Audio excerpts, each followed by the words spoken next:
DC load line analysis for a diode. The very first question is why you need to know about this analysis.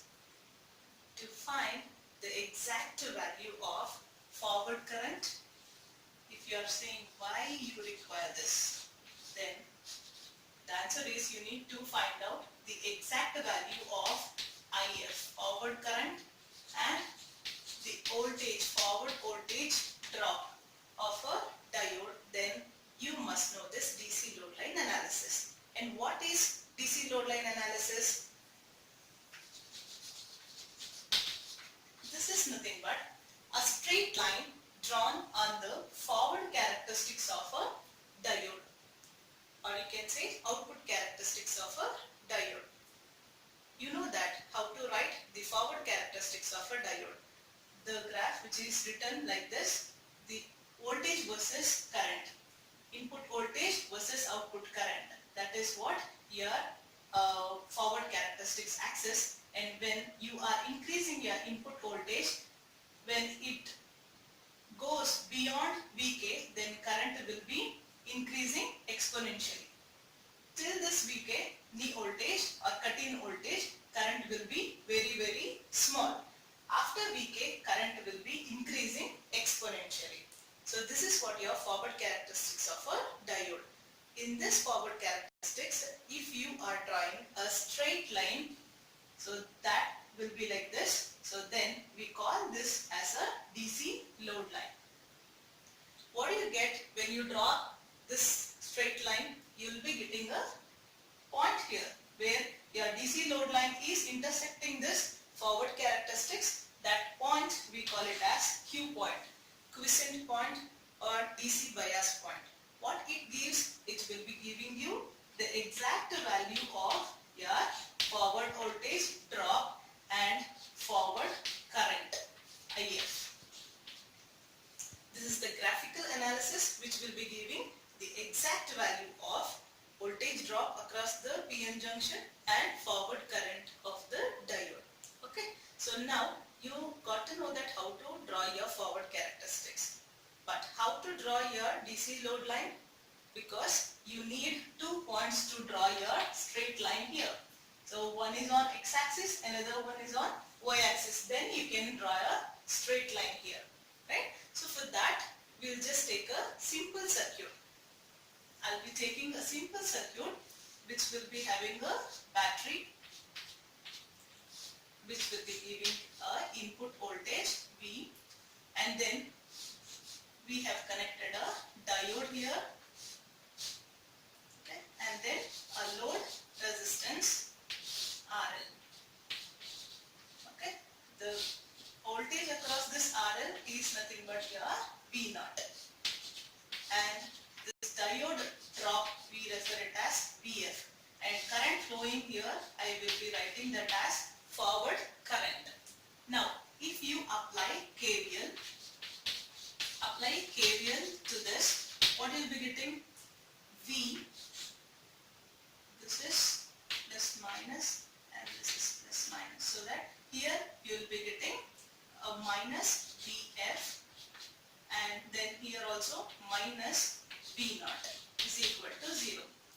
Hope you know how to write a KVL equation, right? So in a very short time I can just give you a quick glance how to write a KVL here.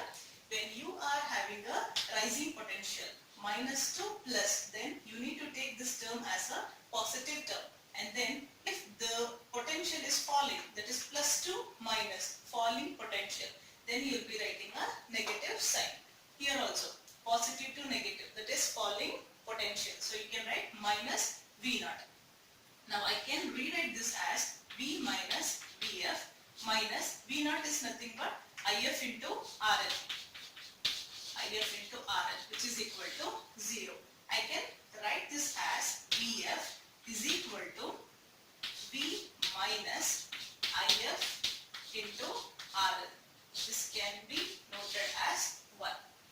And you can rewrite this as IF is equal to V minus VF divided by RL. Okay. If you take input voltage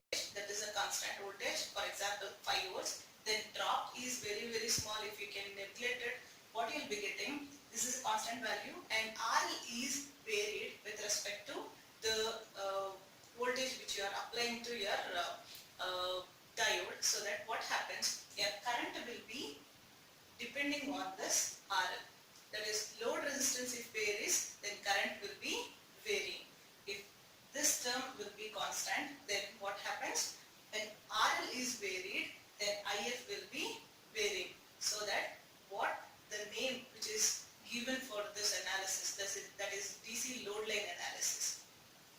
This is represented as load line because when this varies, the resistance varies, load resistance varies, the current, forward current will be varying. That's why the line is represented as load line.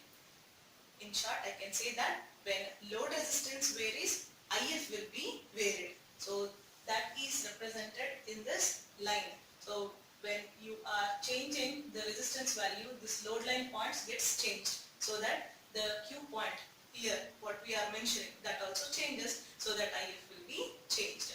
So I can say this line is, this load line is represented by a name load line because the load resistance is controlling IF. Then I will be taking the next step to get load line points. To draw it. So how to proceed? I'll take case 1. Put VF is equal to 0 in 1. What you will be getting when you put VF is equal to 0, what you will be getting as IF? IF will be equals to what? V divided by RL.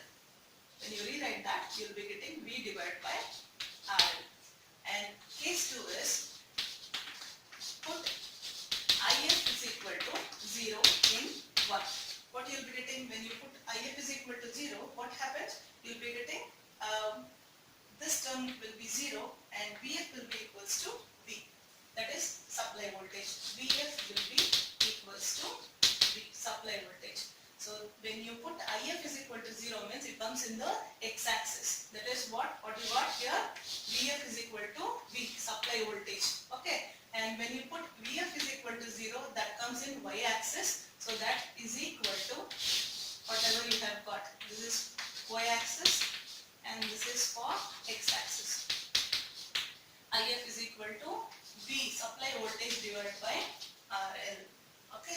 So you have got a value on the x-axis, that is a point here, and you will be getting another point in y-axis, that is V divided by RL. So these two points will be joined by a straight line, that is nothing but your DC load line.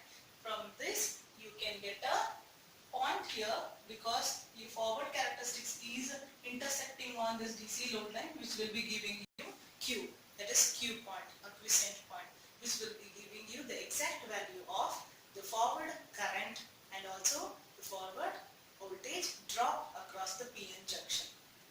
Hope you like this video. Kindly share and subscribe my channel for more videos. Enjoy your learning with VBL. Thank you.